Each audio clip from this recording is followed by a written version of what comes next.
Muy buenas noches. Hoy día vamos a continuar con las clases del diplomado.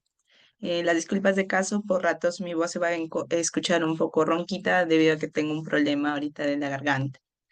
Vamos a dar por iniciado esta clase, haciéndoles de conocimiento que va a ser un poco larga, porque se va a tratar diferentes temas. Hay algunos de los temas que ya vamos a reforzar, uno de ellos que son las emergencias cardiovasculares. El día de hoy vamos a tocar dos de ellas, las cuales son el infarto agudo de miocardio y el accidente cerebrovascular.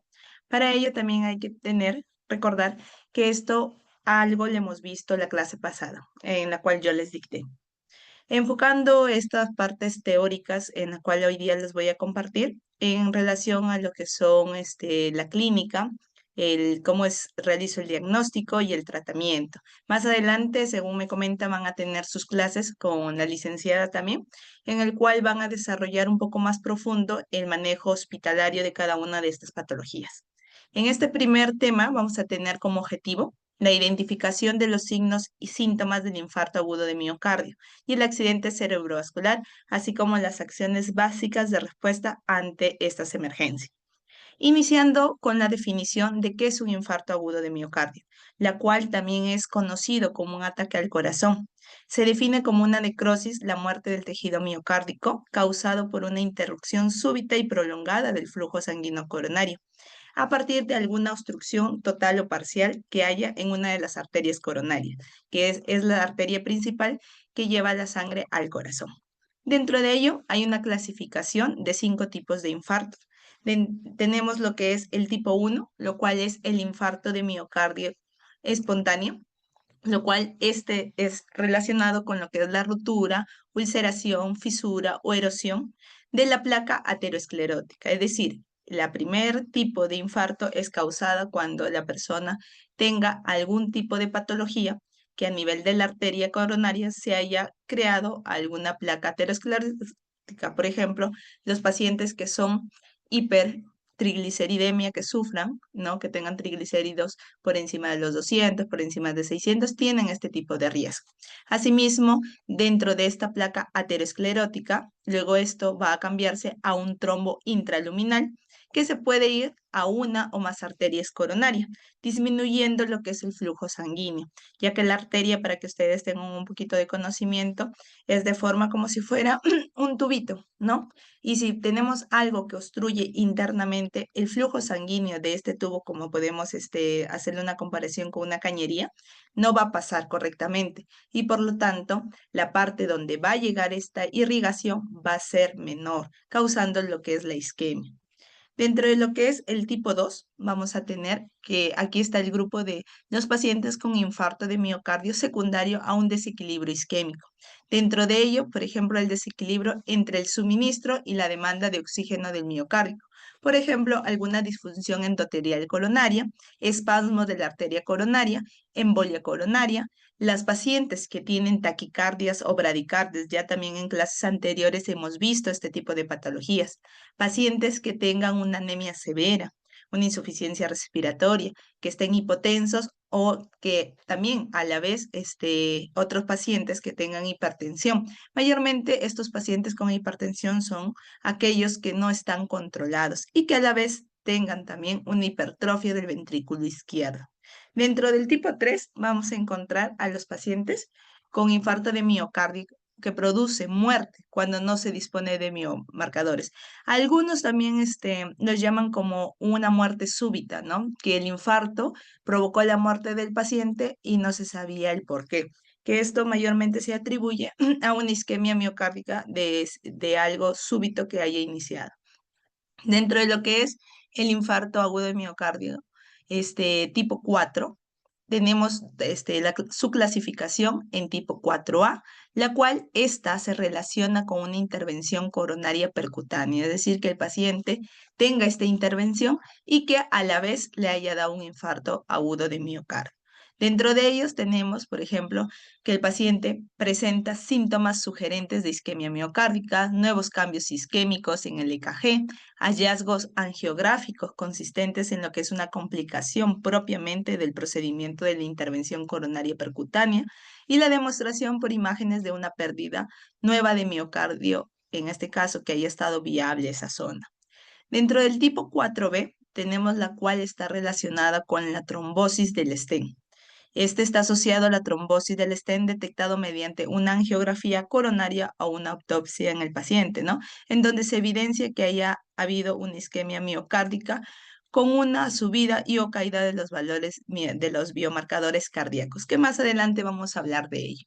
Dentro de lo que es la clasificación tipo 5, tenemos que esta se relaciona con la cirugía de revascularización coronaria, la cual está definido arbitrariamente por la elevación de los valores de los biomarcadores cardíacos como las troponinas dentro del percentil por encima del percentil 10.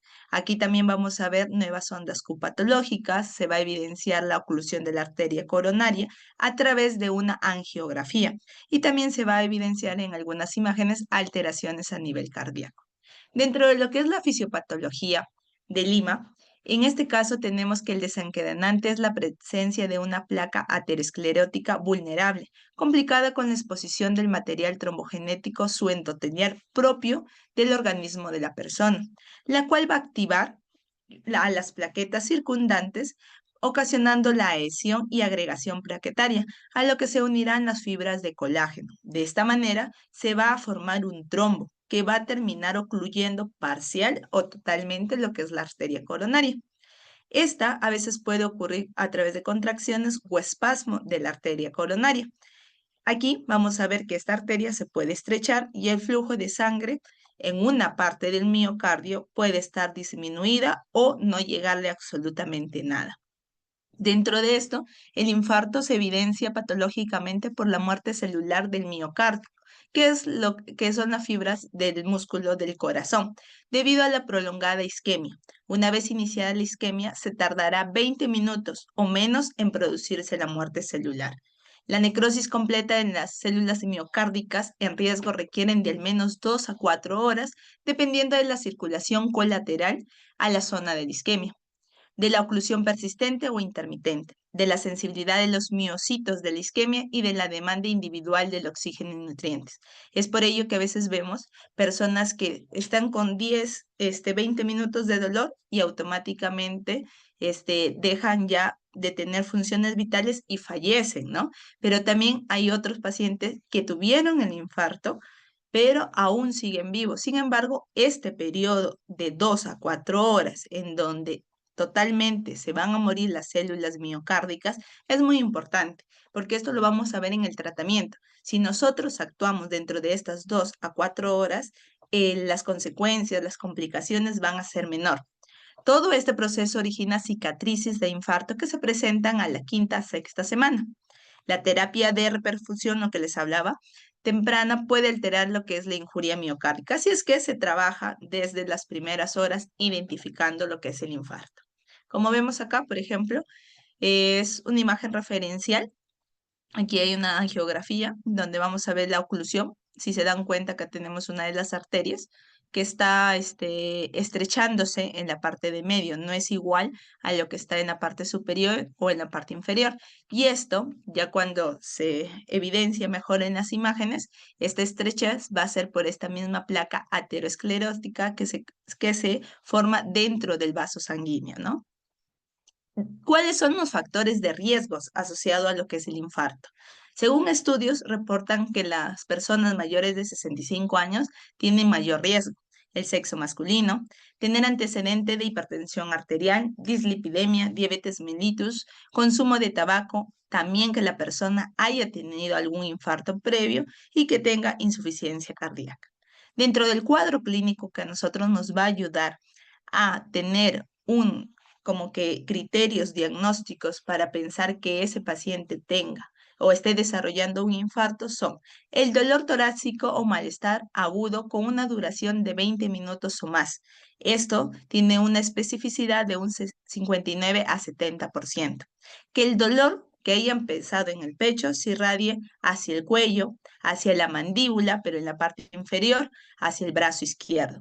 Algunos estudios recientemente también reportan que el dolor se puede irradiar a lo que es la muñeca de la mano izquierda. Asimismo, son posibles también otras localizaciones del dolor, como la epigastralgia o en un dolor interescapular. Tiene que el paciente haber tenido mayormente historia previa de enfermedad coronaria. El dolor puede ser no intenso y en pacientes ancianos, diabéticos, mujeres, posoperados o críticos son frecuentes otro tipo de presentaciones. Quizás no te mencionan me duele el corazón, sino es como que se siente cansado, tienen dificultad respiratorias, mareos o inclusive en algunos se llegan hasta desmayar.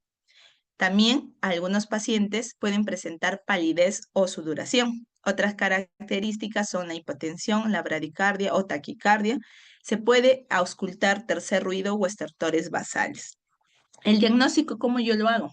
Este diagnóstico tiene que ser rápido y estratificación temprana de riesgo en pacientes que presentan un dolor torácico agudo. ¿Cuál es la importancia? Que cuando ustedes estén en emergencias o vean a un paciente, porque el infarto puede darse en cualquier parte, sea en la casa, en la calle, en el centro de salud u otro lugar, puedan identificarlo. Si el paciente ya tiene un dolor que te dice me duele el pecho, lo primero que yo tengo que preguntar es qué tiempo le duele, más o menos, si es que recién ha iniciado. Tal vez es una persona que tiene este dolor hace una semana. Si es hace una semana, yo tengo que descartar que no sea una angina de pecho, porque es lo más común. Pero si un paciente te dice, no, yo he estado tranquilo y de la nada me empezó un dolor en el pecho. Y un signo característico es que traiga la mano ahí en el pecho porque es un dolor insoportable. La mayoría de los pacientes que pareciera que quisieran sacarse el corazón, es por eso ese signo que viene el paciente con la mano en el pecho. Entonces yo ya tengo que empezar a preguntar más a los familiares si sufre de alguna enfermedad,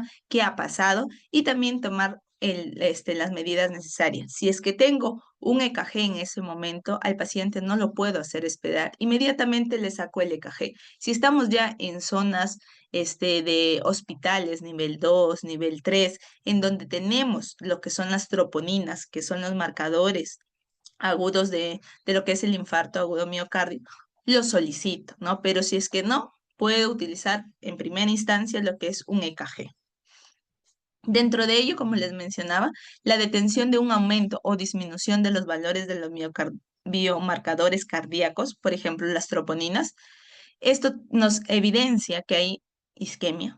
Asimismo, podemos evidenciar en lo que es el EKG el cemento ST, que puede estar elevado. Sin embargo, también tenemos un infarto agudo de miocárdico ST no elevado. Pero, ¿qué más voy a buscar en el EKG? La onda T. En algunos pacientes también se puede evidenciar con algún bloqueo de rama izquierda. Tengo que buscar en el EKG también lo que son el desarrollo de las ondas Q patológicas. Y si es que es posible, sacarle lo que es una angiografía para evidenciar si es que hay algún trombo a nivel de las arterias coronarias. Dentro de esto, como les mencionaba, lo primero que se tiene que hacer en este tipo de pacientes con dolor agudo de pecho o de miocardio, en este caso con duración mayor de 20 minutos, tengo que solicitarle lo que es el EKG, ¿no? Voy a evaluar en primera instancia lo que es el cemento ST, ver si hay algún ascenso, si hay alguna depresión de este tipo de onda. Asimismo, por ejemplo, si se dan cuenta en esta imagen, en una onda de lo que es un EKG normal, si se ven en el lado izquierdo, vamos a empezar que la onda es recta y tenemos que no hace esa elevación que tiene, que es la elevación del ST. Si tenemos ya un paciente con infarto agudo, que es ahí mismo, que le hayamos sacado el EKG que se esté desarrollando el infarto y es un ST elevado, vamos a evidenciarlo como la segunda imagen. Si ya ha pasado horas, se puede ver lo que es la onda R, que es la primera depresión que hace este tipo digamos, pendiente del EKG. Ya se ha pasado 2 días a más, ya vamos a ver que esto se puede cambiar de forma. Vemos que la T se puede invertir, puede también tener una Q profunda, que es esta parte. Si es que va avanzando los días, el ST puede ya normalizarse, que es lo más común, pero ¿qué vamos a evidenciar? Sigue presente la inversión de la onda T. Si ya vamos a ver en semanas el paciente no sabía que le había dado un infarto, porque a veces sucede, ¿no? Tienen un dolor de pecho que al cabo de unas horas pasa, y entonces nunca se dio cuenta que tuvo un infarto porque también hay caras del corazón donde da el infarto y según este tipo de caras es las manifestaciones que tiene el paciente. Si vemos que estamos ya, que el paciente tiene semanas de haber tenido el episodio, se va a evidenciar lo que es la onda, en este caso, lo que es el ST y la onda T normales, pero va a persistir lo que es la onda Q, ¿no? Por ejemplo, aquí es en la parte inferior vemos lo que es la interpretación de un EKG, ¿no? La primera onda es la onda P, luego tenemos el intervalo PR, digamos, inclinación es lo que es el punto R. Asimismo vamos a tener lo que es el complejo QRS, ¿no? La elevación es ST, que es lo más común. Dentro de ellos vamos a ver que las troponinas, que son los biomarcadores de excelencia, por decirlo así, dentro de lo que es el diagnóstico de infarto agudo de miocardio, tenemos lo que son las troponinas T, las troponinas I, el CKMB y la mioglobina, ¿no? ¿Qué tanto me va a ayudar a yo poder solicitarlo al paciente y según su alteración me pueda salir positivo a que el paciente haya tenido un infarto agudo de miocardio? Por ejemplo, la troponina T y la troponina I tiene alta especificidad, pero el tiempo de aparición va a cambiar y el tiempo en la que yo voy a encontrar en sangre también va a cambiar. Lo que es la troponina T aparece dentro de las 3 a 4 horas post lo que es el infarto, pero lo puede encontrar en sangre hasta los 10 hasta los 14 días. La troponina I aparece un poquito más tarde, de 4 a 6 horas, sin embargo el tiempo de vida es menor. A la semana, entre 4 a 7 días, ya puede dar positivo, pero también pasado los 7 días se negativiza. Entonces, ¿cuál es lo más, digamos, conveniente solicitarle si es que tuviéramos solamente un tipo de troponina? La troponina T, que es la que más me va a identificar en el paciente, pero siempre y cuando estemos dentro de las 2 primeras semanas post infarto agudo de miocardio. También tenemos el CKMB, que el tiempo de aparición es entre las 3 a las 4 horas post infarto. El tiempo de vida es rápido, solamente está entre el primer día al segundo día, ya puede negativizarse. Y la mioglobina, que es un marcador, pero sin embargo el tiempo de vida es de 12 horas a 24 horas. Luego ya se negativiza el resultado. Dentro de ello, si yo ya identifiqué que mi paciente tiene un infarto agudo de miocardio, tengo que ver el manejo prehospitalario, ¿no? El primer contacto que tiene que tener el personal médico o cualquier personal de salud con la realización del EKG tiene que ser menos de 10 minutos. El primer contacto entre el médico, porque esto sí lo hace el médico, con la fibrinolisis, que vamos a ver más a continuación cómo se realiza, tiene que ser dentro de los 30 primeros minutos. Si es que ya vamos ya con procesos de intervención en hospitales, en donde puedo colocar algún balón o algún otro, digamos, terapia que se puede hacer anticoagulación dentro de la primera hora. Si es que la persona es candidata a fibrinolisis, es dentro de los 120 minutos, o sea, dentro de las 2 primeras horas. Es lo que estábamos mirando en las primeras diapositivas, en donde se tiene que actuar dentro de las 2 a las 4 horas, porque es el tiempo de que el miocito pueda morirse si es que no le llega el oxígeno. Entonces, si yo actúo dentro de las 2 primeras horas, hago mi fibrinólisis, el riesgo de que ese miocito, el músculo del corazón, esa célula muera, es menor a que yo actúe después de estos 120 minutos.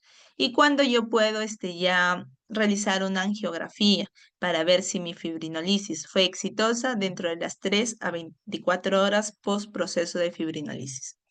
¿Qué es lo que también tengo que hacer? Muy aparte de lo que tengo que tener los signos vitales, digamos, dentro de los valores normales, para ello tengo que colocar oxígeno, tengo que tener mi monitor, ¿no? Tengo que estar midiendo lo que es la frecuencia cardíaca, la respiratoria, la presión arterial, ¿no?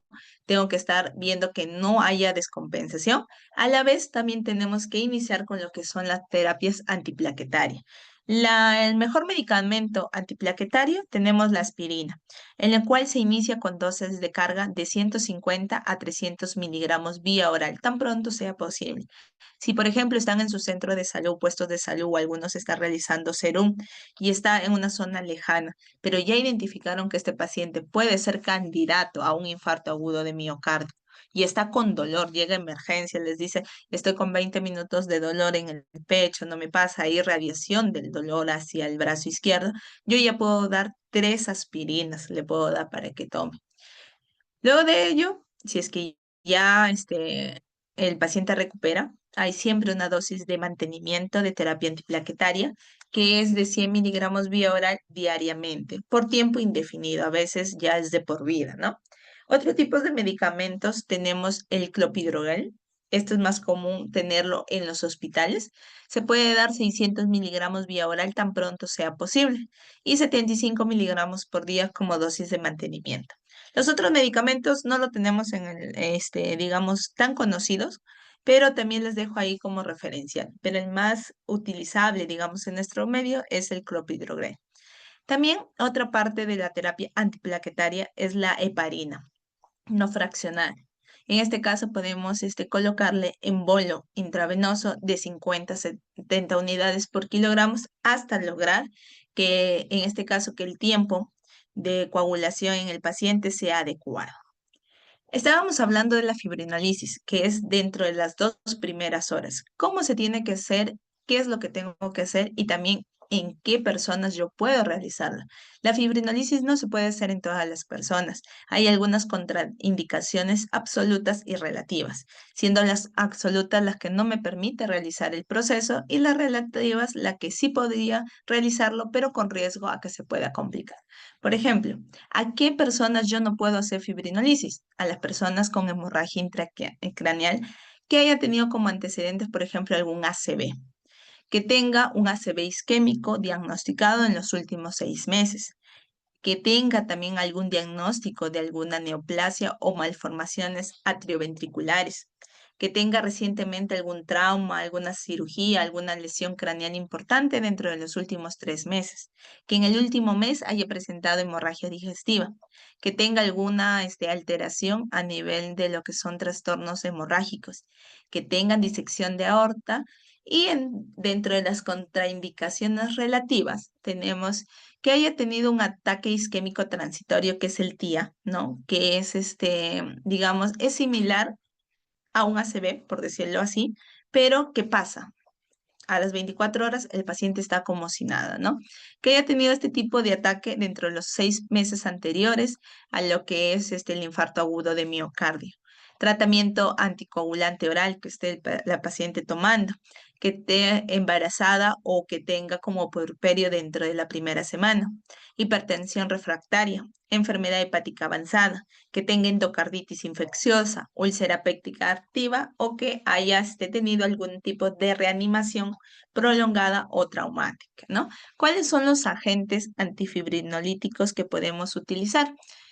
El más conocido en nuestro medio es el alteplasa o ateplace, que se coloca 15 miligramos intravenoso en bolo, más 0,75 miligramos por kilogramos endovenoso en 30 minutos, como dosis máxima 50 miligramos, y más dentro de pasado estos 30 minutos, dentro de la siguiente hora, yo coloco 0,5 miligramos por kilogramos endovenoso como una dosis máxima de 35 miligramos.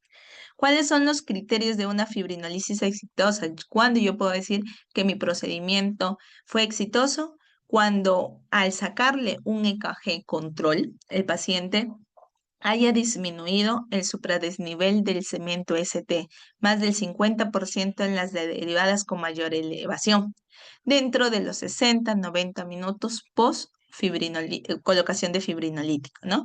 Que tenga una arritmia típica de reperfusión o la desaparición total o disminución del dolor torácico en un porcentaje de un 50% del como inicio. ¿Qué pasa o qué tengo que hacer en los pacientes que no sean reperfundidos. El paciente que se presentaron dentro de las primeras 12 horas de inicio de los síntomas y que no han recibido terapia de reperfusión o en los que se presentaron más allá de las 12 horas, deben administrarse aspirina, lo que ya habíamos visto, dosis máxima 300 miligramos, clopidogrel y anticoagulación tan pronto sea posible. Si el paciente viene pues después de 12 horas que estuvo mal, no hubo acceso a que traigan al paciente al centro de salud, yo igualmente tengo que iniciar con esta terapia.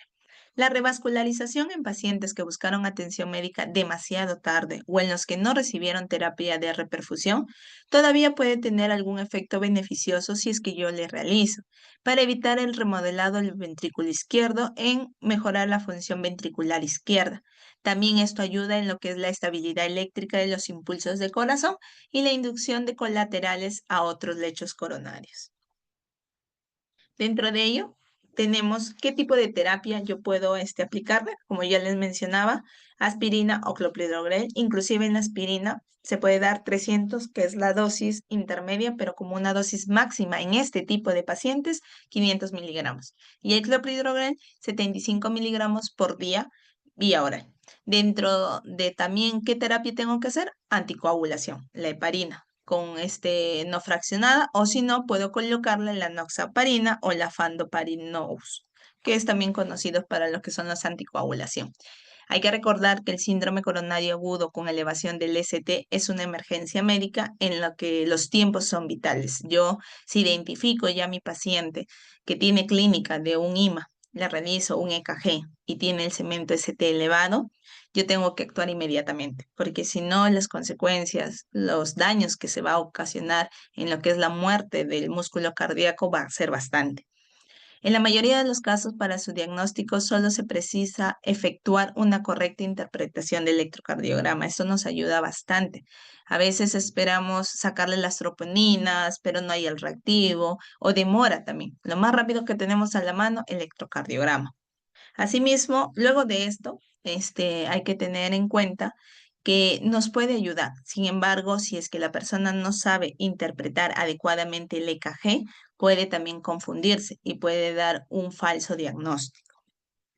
Dentro de otros temas que vamos a hablar son los accidentes cerebrovasculares. Dentro de ellos también que son llamados ictus, lo cual es una causa importante de mortalidad y morbilidad a nivel mundial, siendo la primera causa de mortalidad en mujeres y la tercera en hombres, así como la primera causa de discapacidad en las personas. En algunos, este tipo de accidente cerebrovascular, que son los ictus, puede ser de forma transitoria, en otros pueden ser de forma definitiva. Aquí está en el funcionamiento de una o varias partes del sistema nervioso central en relación a lo que es la alteración, pero a nivel de lo que es la circulación del cerebro. Hay un déficit sanguíneo por una oclusión del vaso, en este caso cuando se ocluye, no le llega sangre, tal cual el corazón sucede en el cerebro, a lo cual le llamamos ictus isquémico o ACV isquémico. Pero también puede suceder por la ruptura de algún vaso sanguíneo y que la sangre salga a nivel de lo que es la zona del cerebro, a lo cual se le llama ictus hemorrágico o ACV hemorrágico. Según la tendencia, tenemos que en mayor porcentaje, en 85%, se presentan los ACV isquémicos versus 15% de los que son los ACV hemorrágicos. Este tema ya lo habíamos visto en la anterior clase que tuvieron conmigo, pero vamos a hacer un repaso hoy día para poder que queden puntos más claros sobre el tema. Hay que recordar que el ACV es una urgencia, una emergencia neurológica, ¿no? Les mencionaba que, por ejemplo, el isquémico mayormente es causado por la obstrucción de un vaso sanguíneo, obstruyendo lo que es el pase de la sangre al cerebro, mientras que el hemorrágico es la ruptura de un vaso sanguíneo del cerebro. ¿Cómo cuáles? ¿O qué puede ocasionar esta ruptura? Puede ocasionar la hemorragia cerebral o parenquimatosa o una hemorragia subaracnoidea. A diferencia de, por ejemplo, lo que es la parte isquémica, puede estar provocado por un infarto lacunar, un infarto a lo que es inhabitual, indeterminado, aterotrombótico, cardioembólico. Mayormente estos términos ya se definen cuando se saca una tomografía y ya lo realiza el médico. Dentro de ello, el porcentaje es entre un 80-85% y lo que es el isquémico mayormente es generado por una formación de una placa de ateroma que luego esto migra y forma un trombo, como hemos visto ya en la fisiopatología de cómo se forma esto, y lo cual va a interrumpir lo que es el flujo sanguíneo. En lo que es la causa cardioembólico es cuando el trombo se forma en las cavidades del corazón y cuando se suelta y viaja por todo, digamos, las arterias, se forma un émbolo que viaja desde la sangre hasta llegar al cerebro y ocluye lo que es la arteria, ¿no? Mayormente, ¿en qué personas ocurre esto? En las personas que tienen antecedente de fibrilación auricular, en donde el corazón bombea tan rápido que esta placa ateromatosa o trombo ya puede ir viajando a nivel de lo que es el torrente sanguíneo. A diferencia de lo que es el ACV hemorrágico, en donde vamos a tener la rotura de una arteria, en donde va a haber una hemorragia intracerebral, que esta mayormente es la rotura dentro de lo que es el cerebro.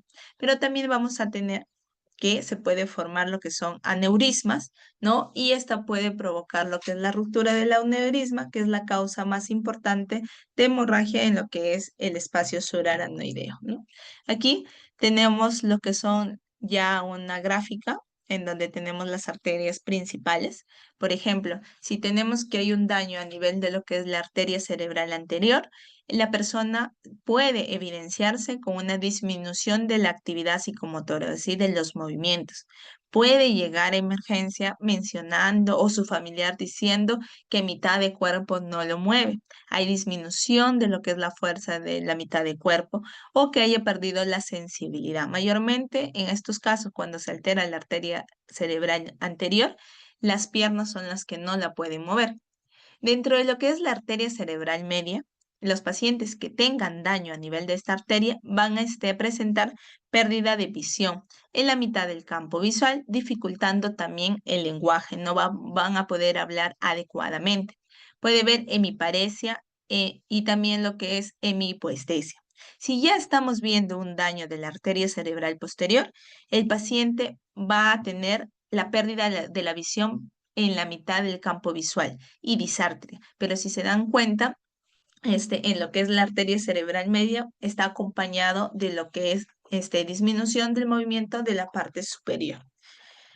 Les había estado comentando en la anterior clase que hay un estudio que realizaron en el Perú en donde encontraron que el 90% de los eventos se asocian a factores de riesgo modificables, donde la prevención es esencial.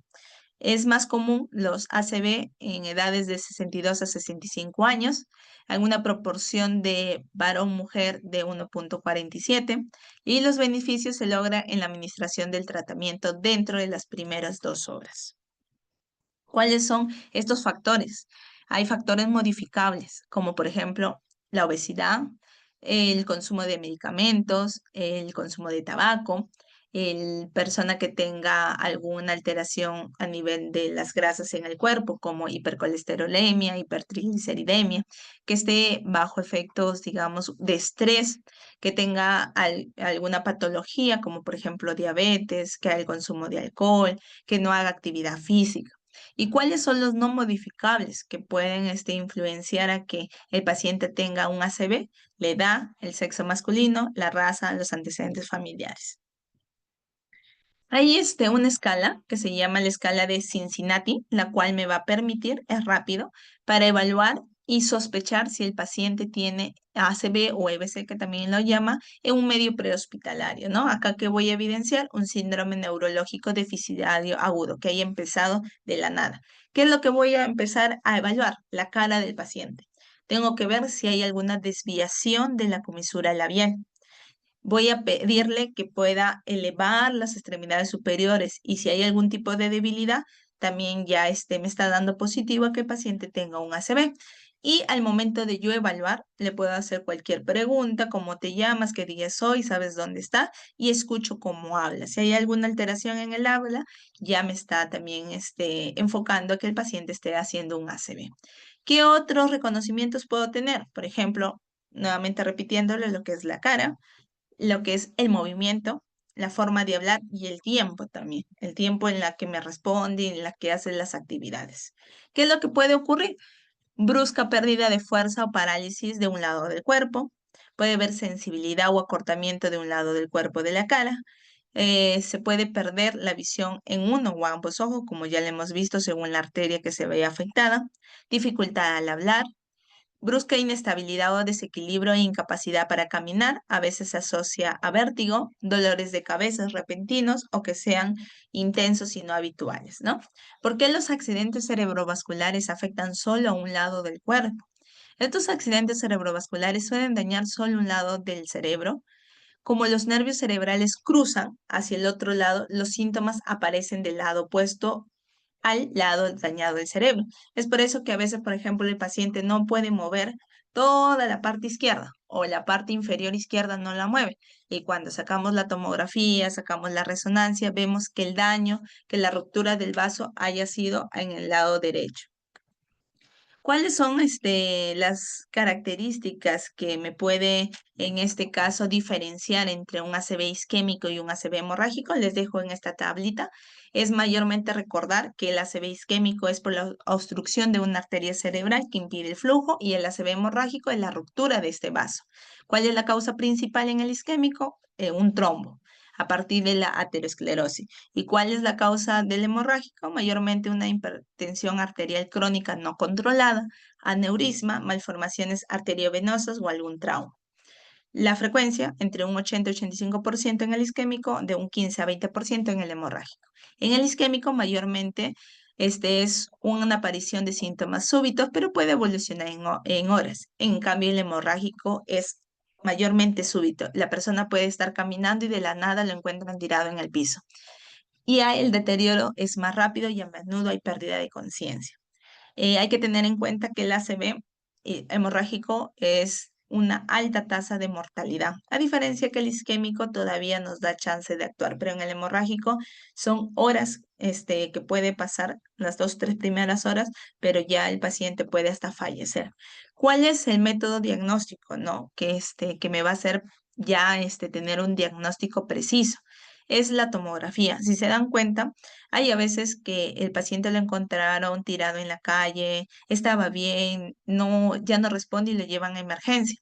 Le sacan una tomografía y tal vez al inicio no se vea nada, pero con el pasar de las horas se puede ir evidenciando, ¿no? Si es que es un ACV isquémico o hay un ACV hemorrágico. Por ejemplo, acá, si se dan cuenta, esta primera imagen es una tomografía, una imagen de un cerebro normal. Pero aquí ya vemos en el alterado, vamos a ver esta zona blanca que ustedes ven, esto ya me evidencia lo que es sangre. A diferencia que en el isquémico vamos a ver una zona más negruzca, en donde eso ya me hace sospechar que se ha infartado ese lugar del cerebro, ¿no? Por ejemplo, acá hay otra imagen, vemos acá que es una zona hiperdensa, que es lo blanquito, lo cual me hace sospechar de un ACV hemorrágico. Hay escalas para la evaluación de los pacientes con stroke, que lo llaman o ACV, ¿no? Por ejemplo, tenemos la más utilizada, que es la escala de NIRS, en la cual vamos a evaluar nivel de conciencia, nivel de lo que es la mirada conjugada, la parte visual, la paresia facial, la paresia del brazo, el movimiento de la pierna, la dismetría y la sensibilidad. Esto nos va a ayudar para darle un puntaje y ver qué tan grave está el paciente. Cada uno de ellos tenemos que tiene una puntuación. Esto sí, a veces es fácil buscarlo en internet y tenerlo a la mano porque aprenderlo de memoria sí va a ser difícil, ¿no?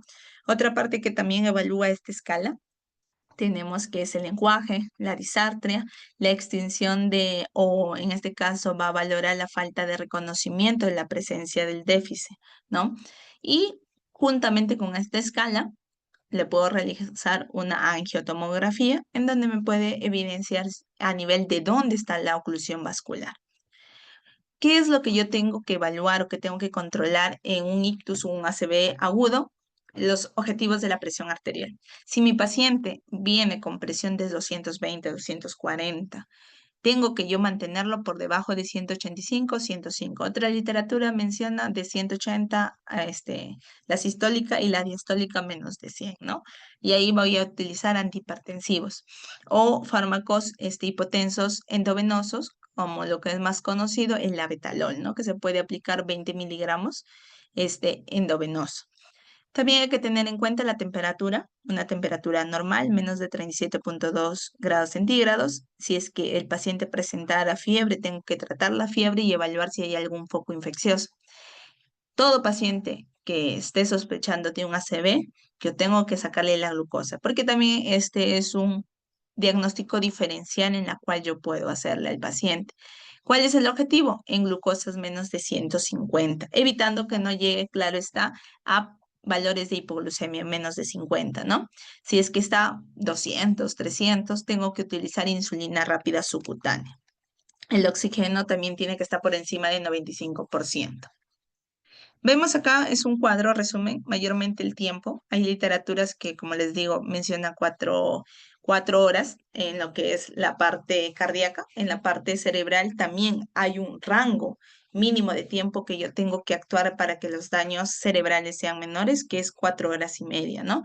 Acá me va a permitir identificar si es que el paciente, qué tipo de ACV tiene, lo tengo que estabilizar. Tengo que identificar ya al cabo de estas 4 horas si es un ictus isquémico o hemorrágico y según eso ver cuál es el manejo.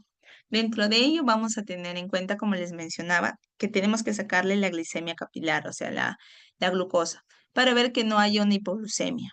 Asimismo, tengo que evaluar la escala, que ya les mencioné que es la escala NIC, y sacarle su tomografía. En este caso, lo más rápido es sin contraste o una resonancia magnética.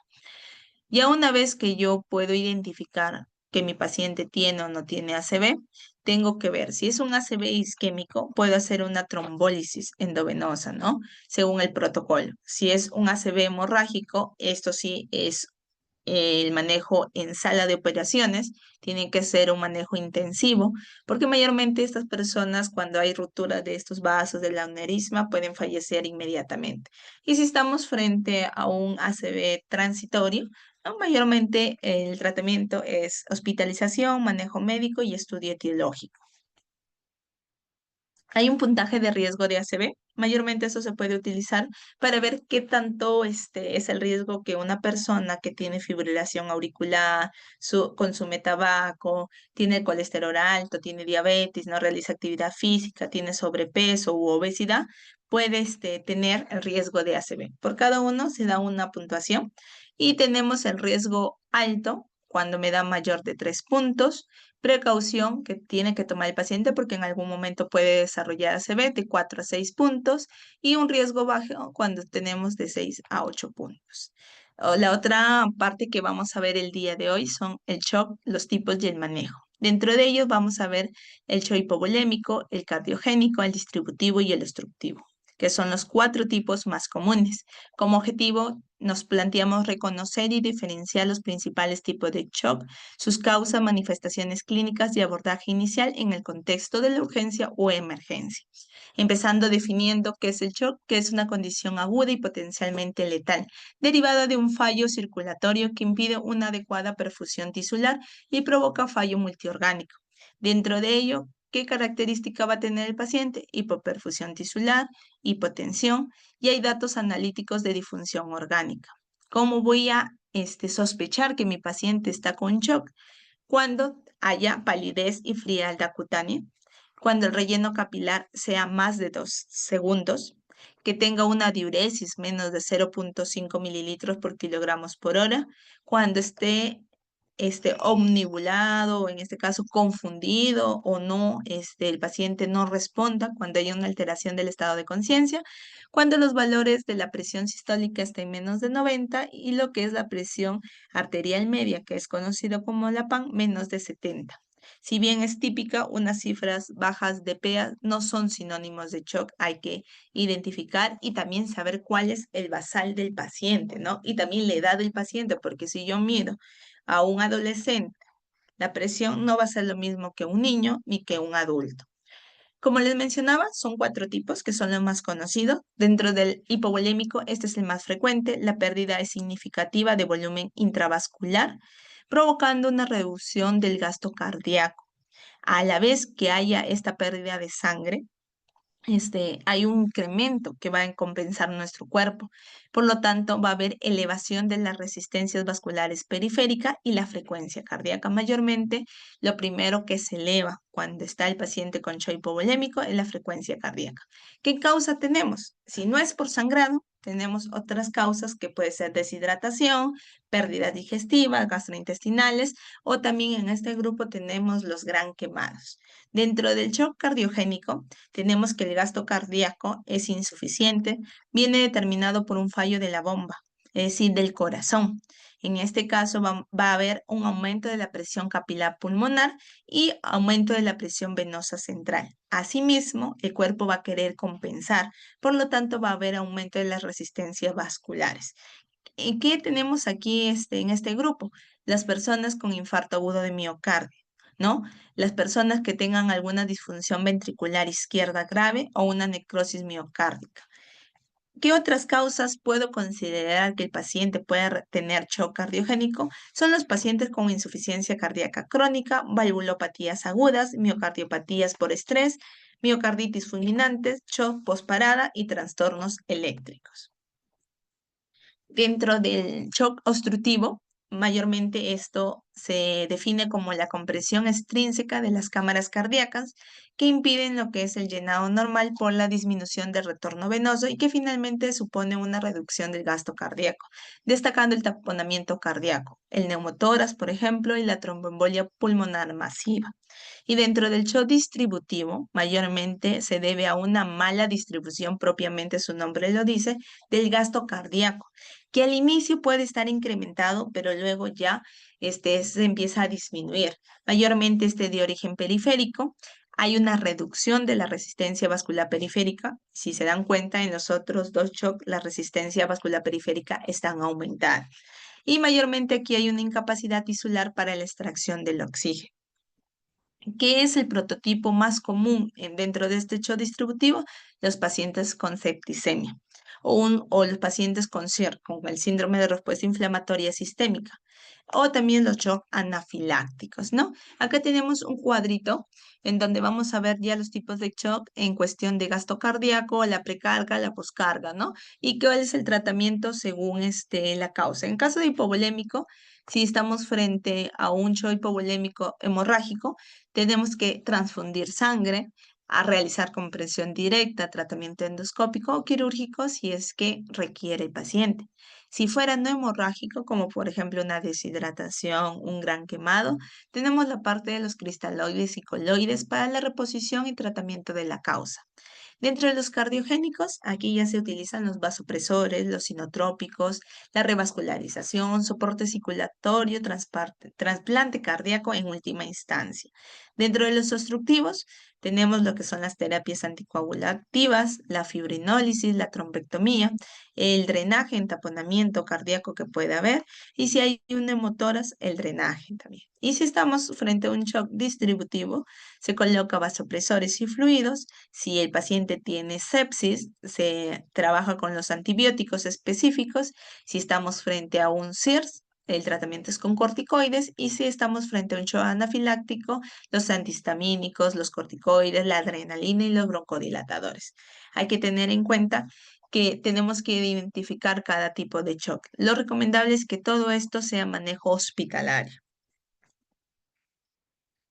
Por ejemplo, en el shock cardiogénico hay una clasificación o estadios de la A hasta la B y tiene que valorar algunos ítems. Por ejemplo, la presión arterial, la frecuencia cardíaca, las extremidades, cómo están en cuestión de la temperatura, si están calientes o no, si están los pulsos conservados o no, el estado mental, la diuresis, el respiratorio, si tenemos lo que son los valores del lactato, si es que también le sacamos algún tipo de exámenes, como está lo que es la creatinina, si es que hay para sacarle el AGA, verificar si hay alguna acidosis metabólica. Y si es que tenemos también lo que son el perfil de coagulación, identificar si hay alguna coagulopatía. Dentro de lo que es el índice cardíaco también, esto se saca y se ve según el valor y se coloca en los tipos de estadio. Cuando yo tengo un paciente que sospecho de shock, veo la clínica exploro físicamente a mi paciente, realizo el examen físico, le realizo algún tipo de exámenes, ¿no? Le saco un EKG o un ecocardiograma, ya puedo yo sospechar más o menos cuál es la causa del shock en el paciente. Puedo confirmar el diagnóstico y establecer una causa. Para ello, ¿qué tengo que hacer al momento que esté evaluando? Ya el paciente tiene que estar monitorizado, ventilado, tiene que estar permeable la vía aérea. Tiene que haber optimación de la precarga, la presión arterial media tiene que estar por encima de los 65, tiene que utilizar inotrópicos, tratamientos etiológicos, en este caso si estoy sospechando de una sepsis, y si es que hay sedación y analgesia en que colocarle al paciente, también se la coloca. Dentro de ello, tengo que ver si es un shock cardiogénico o no cardiogénico. Si yo sospecho que no es cardiogénico, trato la patología base. Si es cardiogénico, tengo que ver si hay una isquemia. Si es que hubiera, paso a la revascularización. Si no hay isquemia, entonces paso a un soporte mecánico. Estabilizo a mi paciente y según cómo vaya avanzando, veo si paso a cuidados paliativos, paso al paciente a una sala de recuperación. Puede necesitar asistencia ventricular o inclusive algunos pacientes cuando ya no hay, digamos, viabilidad en lo que es el corazón a un trasplante cardíaco, ¿no? ¿Cuáles son los medicamentos principales vasoactivos que se pueden utilizar en un shock cardiogénico? Tenemos lo más común en nuestro medio, la noradrenalina y la adrenalina, ¿no? La adrenalina, que es un inotrópico, cronotrópico, que aumenta el flujo y resistencia pulmonar y también es un vasoconstricción. Pero ¿qué tengo que tener en cuenta acá? El efecto adverso. En pacientes que se coloca adrenalina puede tener acidosis o crisis hipertensiva. La noradrenalina, si bien es cierto, es un inotrópico, cronotrópico, vasoconstrictor, puede ocasionar en este caso cardiotoxicidad, ¿no? Y así otros medicamentos que ustedes pueden leer según cuál es el efecto, la indicación y el efecto adverso que puede tener. A continuación, va a haber un resumen de los tipos de shock y el manejo. En este caso, como les mencioné, el último que era el distributivo, es más frecuente en el adulto. Frecuentemente en los pacientes con sepsis, acá se aplican los criterios de SOFA, que son mayormente para diagnosticar o saber si el paciente es candidato o está haciendo una septicemia, ¿no? Identificar también digamos, el germen, si es un gran positivo, un gran negativo, siendo los más frecuentes los gran positivos, como los estafilococos, los neumococos. Dentro de ellos, lo que les mencionaba, el QI-SOFA, en donde aquí vamos a ver criterios del sistema nervioso central, la parte renal, el hepático, la coagulación, la parte respiratoria y la cardiovascular. Igual esto tiene una puntuación según los valores que nos da y esto nos va a ayudar a medir lo que es la mortalidad. Si, por ejemplo, yo tengo un paciente con un puntaje de 0 hasta 6 puntos, la mortalidad es menos del 10%. Pero si yo tengo un paciente con 15 a 24 puntos, la mortalidad incrementa a mayor de 90%. Y el otro, lo que tenemos, el QI-SOFA, tenemos que aquí ya evalúa tres cosas, lo que es la escala de Glasgow menor o igual de 13 puntos, la presión arterial sistólica menos de 100 y una respiratoria mayor de 22. En cuestión de shock distributivo, tenemos que la causa principal es la anafilaxia, como lo están viendo. Algunos también lo atribuyen al síndrome de Addison, que es la falla suprarrenal, y shock neurogénico, ¿no? Algún paciente que haya tenido un TEC grave, un trauma vertebromedular, ¿no? Dentro de lo que es el tratamiento, mayormente aquí es fluidoterapia, ¿no? En cuestión de lo que es cloruro de sodio, aumentar la cobertura antibiótica si se necesita, si no responde a los fluidos, en este caso si no responde a la hidratación, puedo colocar norepinefrina. Si estamos frente a un shock anafiláctico, epinefrina se puede colocar en adultos la mitad de ampolla intramuscular o subcutánea, viéndose mejor mejoría con la vía intramuscular. Y en niños, en una dosis de 0,01 miligramos por kilogramo. Si veo que el paciente tiene falla suprarrenal, puedo colocarle corticoides endovenosos como la hidrocortisona. Si estamos frente a un shock hipovolémico, que mayormente es por pérdida de volumen, en los adultos es politraumatizado, es mayormente hemorrágico, y en los niños es causa gastrointestinal, por vómitos y diarreas. Tenemos en este caso que el shock más frecuente en la área de pediatría es hipovolémico, ¿no? ¿Cuál es la triada mortal? Si el paciente está hipotérmico, si hay acidosis metabólica y si hay coagulopatía. Si tiene estas tres cosas, el paciente tiene altas probabilidades de fallecer. Tenemos la clasificación del shock hemorrágico, que es mayormente grado 1, grado 2, grado 3 y grado 4. Para yo clasificarlo, tengo que tener en cuenta varias cosas. Dentro de ellos, la cantidad promedio de pérdida de sangre en mililitros, el porcentaje, el pulso, la frecuencia cardíaca. En este caso, también lo que es la presión arterial, el valor de las respiraciones por minuto, la diuresis, el estado mental y si es que ya ha habido reemplazo de líquidos o no. Por ejemplo, vamos a ver la clasificación del grado 1, es algo leve, solamente pierde en porcentajes, digamos 15% de la volemia. El pulso todavía está dentro de los valores normales, la presión está normal, las respiraciones se encuentran normal, el llenado capilar normal, la diuresis dentro de los 30 mililitros por hora, sin embargo se encuentra un poco ansioso. Pero si yo ya estoy en un paciente que ha perdido más de 2 litros de sangre, la frecuencia cardíaca está más de 140, hay una hipotensión por debajo de los 90, la presión diferencial está disminuida, las respiraciones están incrementadas, está confuso, letárgico, entonces estoy frente a un tipo 4 que necesita sí o sí transfusión sanguínea y cristaloides.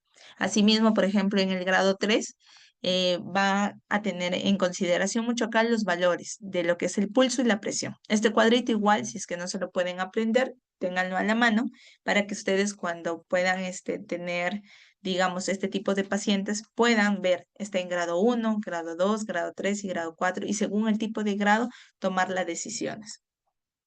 En el shock hipovolémico mayormente es fluidoterapia, que se tiene que mantener el volumen arterial efectivo por encima de los 90. Se tiene que colocar 2 litros a chorro o de 10 a 20 mililitros por kilos de peso en el paciente. Si es que tenemos a la mano paquetes globulares, en el caso de que la hemoglobina esté menos de 7, pero si el paciente fuera un paciente que tiene antecedente de cardiopatía isquémica, la hemoglobina va a ser menos de 9. Asimismo, colocar plasma fresco congelado si es que hay algún perfil de coagulación alterado. Si tengo un shock cardiogénico, como ya los dije, el propio nombre lo dice, es por falla cardíaca, mayormente por algún tipo de arritmia, valvulopatía, miocardiopatías dilatadas. ¿Qué voy a, en este caso, colocar de tratamiento? Inotrópicos, como dopamina, dobutamina, norepinefrina, ¿no? En dosis de 2.5 a 10 microgramos por kilogramos por minutos, ajustados de acuerdo a la respuesta. Si no responde a ello, puedo colocarle un balón intraórtico de contrapulsación y como medida definitiva, si es que el paciente tiene infarto agudo de miocardio y aparte de ello está chocado, hago lo que es la angioplastía coronaria.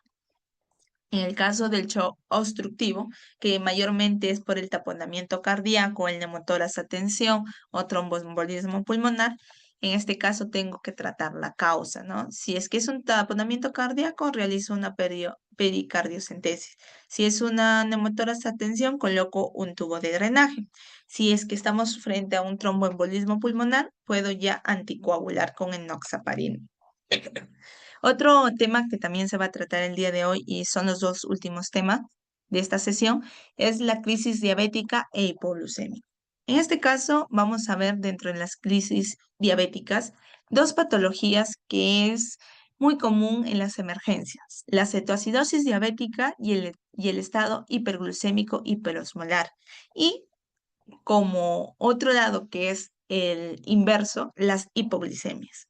¿Cuál es el objetivo? Reconocer los signos, causas y manejo básico de las crisis diabéticas, como por ejemplo cuando está muy aumentado, crisis hiperglicémicas, o cuando está muy baja, como crisis hipoglucémicas, con el fin de poder actuar oportunamente ante este tipo de emergencia.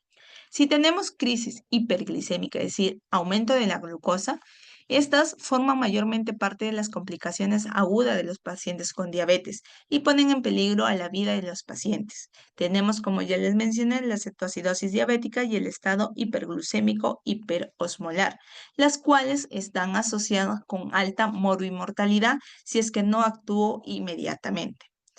Los objetivos cuando me llegue un paciente que tenga una crisis hiperglicémica es identificar qué tipo de crisis tiene, o es cetoacidosis o es un estado hiperesmolar. Asimismo, tomar la decisión según ya la sospecha diagnóstica para poder solicitarle algún tipo de exámenes y según ello empezar el manejo. Si estamos frente a en este caso, un estado hiperesmolar, hiperglucémico hiperesmolar, tenemos que esto se puede desarrollar durante varios días y se presenta mayormente en adultos mayores de 45 años. Se está asociado con la deshidratación, con la presencia de comorbilidades y la edad avanzada.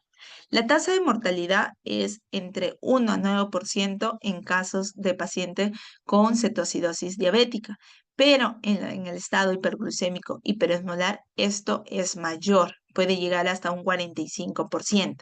Y hay pacientes que tienen ambos estados, que quiere decir que primero empezaron con cetoacidosis y luego desarrollaron lo que es ya el estado hiperosmolar. Tenemos que si este paciente tiene mayor de 65 años, el porcentaje incrementa a un 71%. En lo que es la cetoacidosis diabética, mayormente los factores que desencadena esto son las infecciones, en un 35-40%, un manejo inadecuado de insulina en un 20-30%, pacientes que debutan, que no saben que son diabéticos y debutan con cetoacidosis diabética, un 20-30%. En cuestión a los factores que desencadenan a lo que es el estado hiperglucémico hiperosmolar, tenemos las infecciones principalmente como neumonías, las infecciones del tracto urinario, alguna alteración con algún consumo de algún fármaco o dieta, asimismo el abuso de alcohol, o que tengan enfermedades cardiovasculares. ¿Cuál es la fisiopatología? Mayormente estas dos patologías están caracterizadas por un déficit absoluto o relativo de la insulina asociado a un incremento de los niveles circundantes de las hormonas que contrarregulan el aumento de la glucosa, como es el glucagón, las catecolaminas, como norepinefrina y epinefrina, y el cortisol. La cetoacidosis diabética, acá existe un déficit absoluto de insulina que conduce a la activación de la lipasa sensible a hormonas y la descomposición acelerada de los triglicéridos en ácidos, en lo que son los ácidos grasos libres. Hay un aumento de la relación glucagón-insulina que estimula las enzimas gluconeogénicas y reduce la actividad de la malonil coenzimas A, promoviendo lo que es la transesterificación de la oxidación de los ácidos grasos libres a los cuerpos cetónicos. Tanto la hiperglucémica como las concentraciones circulantes elevadas de cuerpos cetónicos dan como resultado una diuresis osmótica con gran depresión, es decir, bajada del volumen de la orina, como que se ve alterado la tasa de filtración glomerular y que en algunos pacientes puedan tener algún daño renal agudo.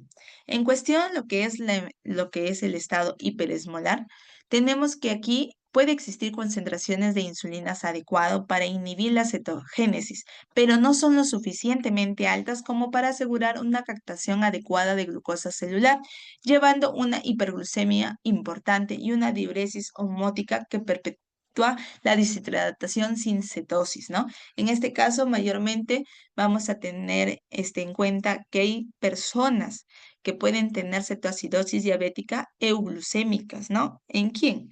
Personas embarazadas, personas que hacen ayunos prolongados o actividades físicas, ¿no? ¿Por qué? Porque aquí tienen reducidas reservas de glucógeno hepático. Sin embargo, aquí va a haber una producción de hormonas contrarreguladoras que no se disminuye, provocando un aumento de la relación glucagón-insulina, desencadenando la cetogénesis sin cambios significativos en lo que es la gluconeogénesis hepática y la utilización de glucosa periférica. ¿Cuál es el cuadro clínico en los pacientes con cetoacidosis diabética? Mayormente que tengan taquicardia, que tengan deshidratación severa, la respiración de Kussmaul, es decir, una respiración rápida, y aliento cetónico. Es bien característico. Algunos lo mencionan como si fuera una manzana podrida, ¿no? Que eso emite, el paciente no lo siente, pero sin embargo, si alguien se acerca, puede oler este tipo de aliento que tiene el paciente. Tenemos también una escala que me ayuda a ver que evaluar al paciente según lo que es, si presenta una taquicardia, la hipotensión, si es anémico, si está en estado de coma, si es que hay antecedentes de cáncer, si tiene infección. Y yo voy a interpretar esto para qué. Me va a ayudar mucho para ver el riesgo, la mortalidad y el ingreso, ¿no? ¿Qué es lo que yo tengo que hacer inmediatamente?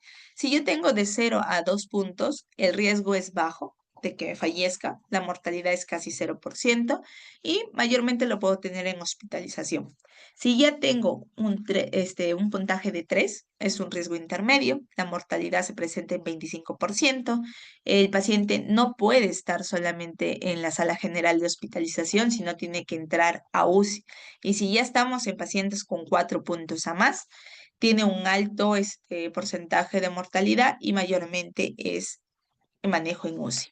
Hay que tener en cuenta que aquí el diagnóstico que me va a ayudar mayormente es sacarle la glucosa sérica.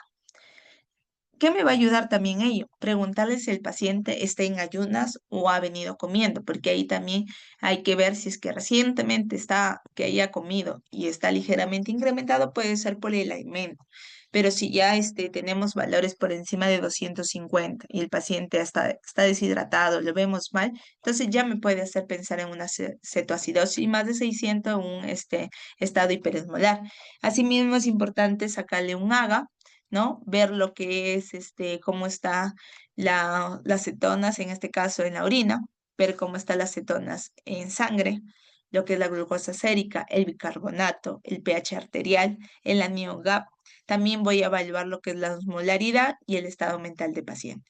Si yo me ubico en este cuadro, en lo que es cetoacidosis diabética, vamos a tener que hay tres, digamos, clasificaciones, en leve, moderada y severa.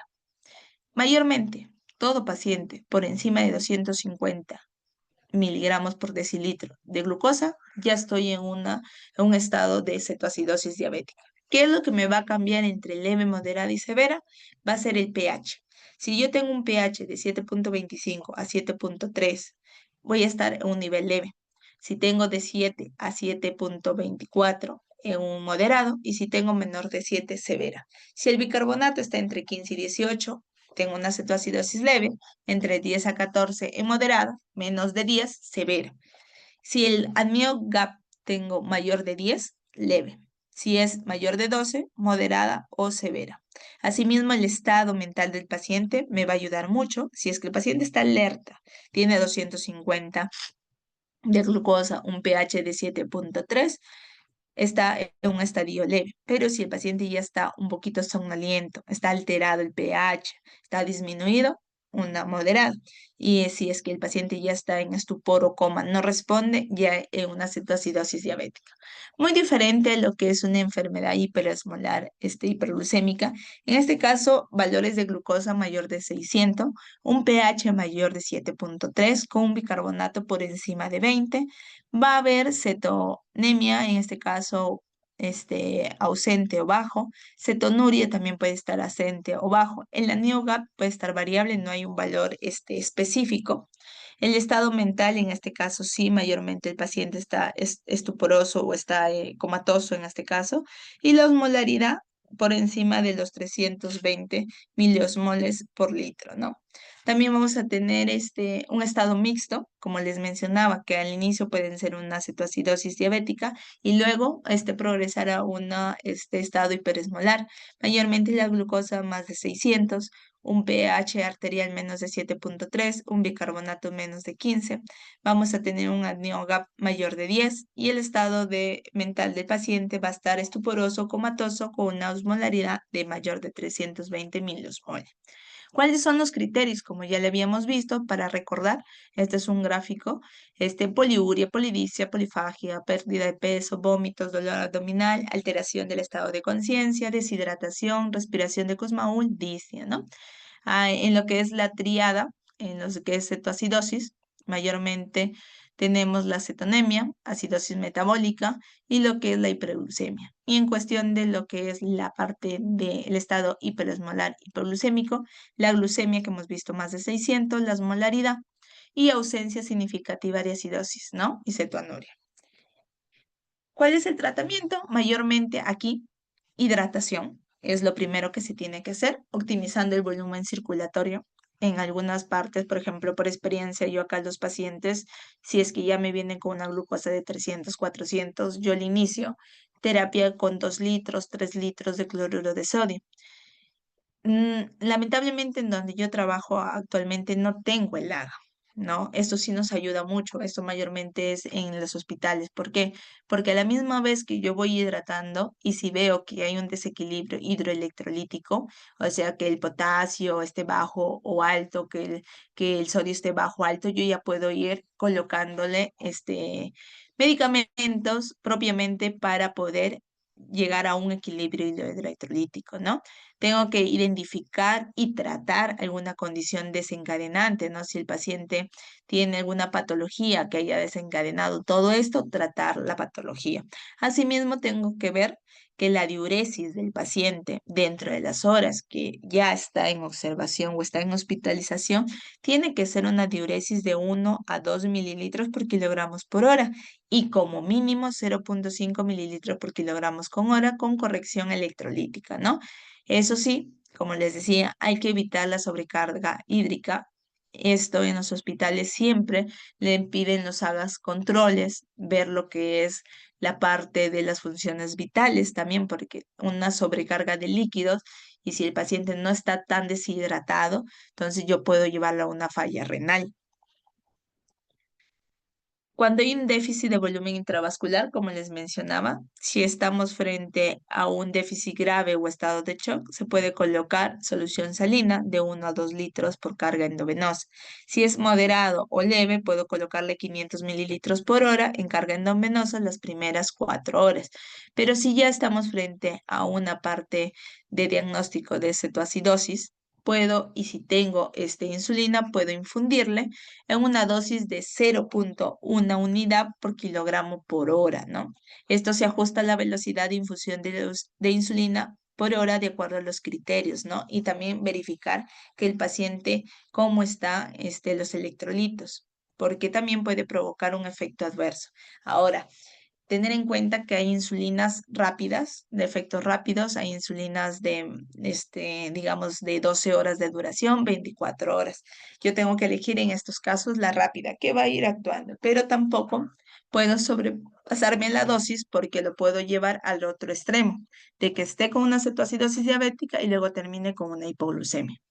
En los casitos de los pacientes con cetoacidosis, como el bicarbonato está bajo, yo tengo que colocarle este bicarbonato hasta mejorar un pH mayor de 7, ¿no? Dentro de todo manejo inicial, sea cetoacidosis o un estado hiperosmolar, la vía aérea tiene que estar permeable, tengo que hacer mi ABCDE, ¿no? Tengo que estabilizar a mi paciente. La fluidoterapia, como ya le hemos mencionado, según las soluciones balanceadas según el tipo del paciente. El manejo de la insulina en dosis de 0,1 unidad por kilogramo, ¿no? En bolo de la insulina rápida y la infusión continua de 0,1 unidad por kilogramo por hora. En caso de los pacientes con estado hiperosmolar, es la dosis de insulina de 0,05 por kilogramo por hora. Si tiene en este caso alteraciones, digamos, con cetonas en sangre, pero no tiene acidosis, lo ideal es una caída de glucosa a un ritmo de 5 milimoles por litro por hora. Pero si el paciente ya tiene cetonemia o cetonuria, la dosis de insulina cambia. Es una dosis de 0,1 unidades por kilogramos por hora. El manejo para reducirlo, para ya estar recapitulando esta parte, en lo que es cetoacidosis, la reducción de lo que es los milosmoles, 0,5 milosmoles por litro por hora, incrementar lo que es el bicarbonato en sangre, disminución Eso sí, de la glucosa capilar, como les mencionaba, no es tan brusco, sino se puede tener un promedio de una disminución de 50 a 70 miligramos por decilitro por hora. Y el potasio sérico también tenemos que mantenerlo dentro de los valores normales de 4 a 5,5. A diferencia que un en estado de hiperesmolar, hiperglucémico, la reducción de la osmolaridad es de 3 a 8 miliosmoles por kilogramos por hora para minimizar el riesgo de complicaciones neurológicas. Y la glucosa igual, voy a disminuirlo de 50 a 70 miligramos por decilitro por hora. El manejo electrolítico, si es que el paciente tiene hipocalemia evidenciado en lo que es el AGA, puedo colocarle, en este caso potasio, en una dosis de 10 a 20 miliequivalentes por kilo. Por lo tanto, no se iniciará insulina hasta obtener un valor de potasio dentro de 3,3 o 3 hasta 5, ¿no? El fosfato también es muy importante, ver sus valores. El bicarbonato también tiene que estar compensado para yo poder colocarle lo que es la insulina, porque si yo coloco a un paciente que está hipocalémico con el bicarbonato bajo, le voy a llevar que todos sus valores vaya al suelo, o sea, vayan demasiado bajos y puedo provocar hasta la muerte del paciente, ¿no? Hay que ver cuándo ya que el paciente haya mejorado. En el caso de lo que es la cetoacidosis diabética con una glucemia menos de 200 y en lo que es el estado hiperesmolar en menos de la osmolaridad menos de 300, ¿no? En la glucemia menos de 250. Luego de esto sí se recomienda que el paciente, si es que no ha sido diagnosticado de diabetes, inicie ya su tratamiento. Si es que tiene un tratamiento, preguntar, ver la causa, tal vez el paciente no haya estado consumiendo el medicamento y haya alterado estos valores de las glucosas o ha habido algo que ha desencadenado que las glucosas haya aumentado, ¿no? No hay que dejarlo tampoco al paciente ya porque está de 200, voy a dejarlo y mandarlo a casa. No, es todo un control. Hay que iniciar la nutrición temprana, la insulina hay que colocarlo, hay que ir empezando a medir los diuresis, los electrolíticos y las glicemias horarias hasta encontrar clínicamente bien al paciente y también laboratorialmente. Por último, vamos a tener la otra parte, en este caso con los pacientes que tienen hipoglucemia, ¿no? En estos casos, los pacientes con hipoglucemia mayormente se dan en los pacientes diabéticos que utilizan medicamentos para tratar de ellos. Se da mayormente en pacientes que usan insulina, ¿no? Porque una sobredosis o porque no hayan recibido algún tipo de alimento y se hayan colocado la insulina. Y mayormente tienen síntomas. Tenemos la hipoglucemia nivel 1, nivel 2, nivel 3. En cuestión de 1, vamos a tener según el valor de la glucosa. Esto es sacado del UpToDate, en donde tenemos un valor menos de 70 miligramos por decilitro, pero mayor de 54. Debe alertar al paciente para que tome medidas. Si, por ejemplo, viene un paciente diabético a su control y yo veo un valor de 60, entonces tengo que decirle, señor, está bajando su glucosa, vaya, tome desayuno porque tal vez no ha tomado, o coma algo dulce en este momento y al rato lo vuelvo a tomar, ¿no? Este umbral de glucosa se aproxima al límite inferior del rango fisiológico, en este caso de ayuno del paciente no diabético. Y en cuestión de los hipoglucemia nivel 2 es cuando los valores están por debajo de los 54. Y aquí sí, no puedo dejar ir al paciente así nada más. Necesita una acción inmediata. Mayormente puede ocurrir en pacientes que estén con ayuno prolongado o pacientes que tengan diabetes y que hayan consumido el medicamento como una sobredosis, ¿no? En cuestión de la hipoglucemia nivel 3, en este caso se define como un evento hipoglucémico que requiere sí o sí la asistencia de otra persona para administrar activamente lo que son glucagón o administrar acciones de reanimación, ¿no? En este caso, si es que no estuviera a la mano, como lo menciona, para sacarle a cada hora, cada media hora o cada 15 minutos la glucosa plasmática, tengo que ver, evaluar lo que es la recuperación neurológica, porque mayormente estos pacientes están con glucosas de 30, de 40 y hay alteración del sensorio. Lo puedo encontrar en estupor o paciente que está nublado o que no responde a algunos llamados que se le puede hacer. Dentro de ellos también hay una clasificación clínica de los efectos de los eventos hipoglucémicos. Tenemos una hipoglucemia sintomática documentada, en donde un evento durante el cual los síntomas típicos de hipoglucemia se acompañan de un nivel de glucosa medido, ¿no? Menos de 70. Asintomáticos, cuando un evento no se acompaña de síntomas típicos de hipoglucemia, pero un nivel de glucosa medido menos de 70. Y la sintomática probable es cuando tiene los síntomas típicos, que lo vamos a ver a continuación, y que se acompaña en este caso que no tengan algún nivel de glucosa, sino que ya por la sintomatología yo puedo sospechar que el paciente esté en estado de hipoglucemia.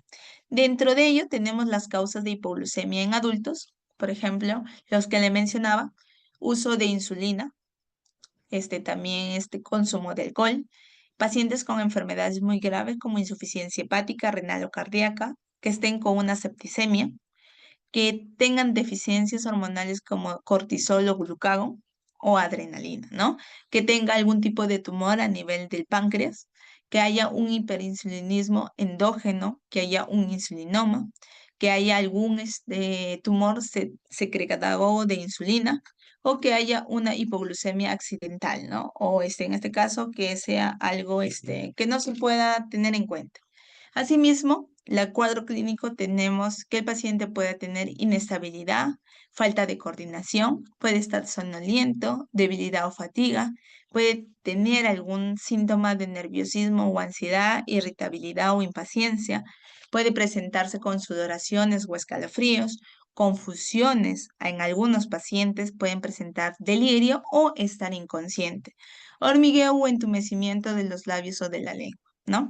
Dentro del diagnóstico tenemos la triada de Whipple, en este caso los síntomas y signos que le hemos mencionado anteriormente, el descenso glucémico, o sea, demostrado la glucosa menos de los 70, la desaparición de los síntomas tras alcanzarse la normalidad de la concentración de glucosa, ¿no? Si yo veo que el paciente está bajo y le coloco destroza y veo que los síntomas mejoró, pues, quiere decir que mi paciente sí cumple los criterios de esta tríada. ¿Cuál es el tratamiento? Aquí el tratamiento tiene doble objetivo: corregir la hipoglucemia, eliminar la sintomatología.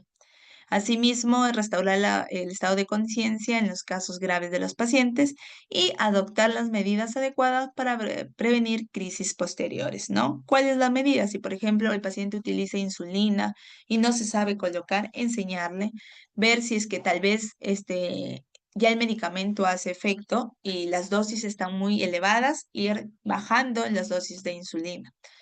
Tenemos lo que es cuando estamos frente a una hipoglucemia leve, donde el paciente está alerta, está por encima de 54 o en menor de 70, yo le puedo dar un tratamiento vía oral, darle, digamos, alimentos ricos en glucosa, miel de abeja, jugos o algún postre que tenga bastante contenido de azúcar. Pero si ya tengo un paciente que está estuporoso o está en coma, mayormente el tratamiento es endovenoso.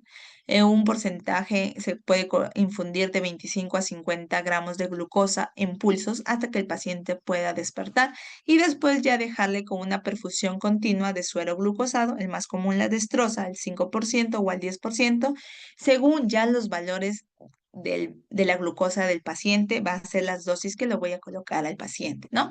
Dentro de los que les mencionaba en una hipoglucemia leve, ¿qué le puedo dar yo a mi paciente? De 3 a 4 comprimidos de glucosas hay en las farmacias ya que venden, ¿no? Y esto mayormente lo tienen a la mano los pacientes que son usuarios de insulina. Darle mitad de taza de jugo, refresco, que tengan azúcar. 2 cucharadas de pasa, 4 o 5 galletas saladas, o una cucharada de azúcar, una cucharada de miel, o entre 6 caramelos duros, ¿no? Todo esto dependiendo cómo está el paciente y qué es lo que tengo a la mano, para poder elevarlo lo que es la glucosa. En estados graves de hipoglucemia, tengo que administrar ya lo que es el glucagon, 1 miligramo por vía intramuscular o subcutánea. Las hipoglucemias están relacionadas con la administración de insulinas lentas o sulfonilureas de vida media larga. ¿Qué quiere decir esto? Por ejemplo, hay pacientes que se colocan las insulinas de NPH, ¿no? Que tienen una duración de 12 horas, 24 horas. Hay otras que son de más larga duración. Entonces, ¿qué tengo que tener en cuenta acá? De que si mi paciente bien ya se colocó, yo no lo puedo decir, cómete, por ejemplo, estos dulces porque su glucosa está en 60 miligramos por decilitro, ¿no?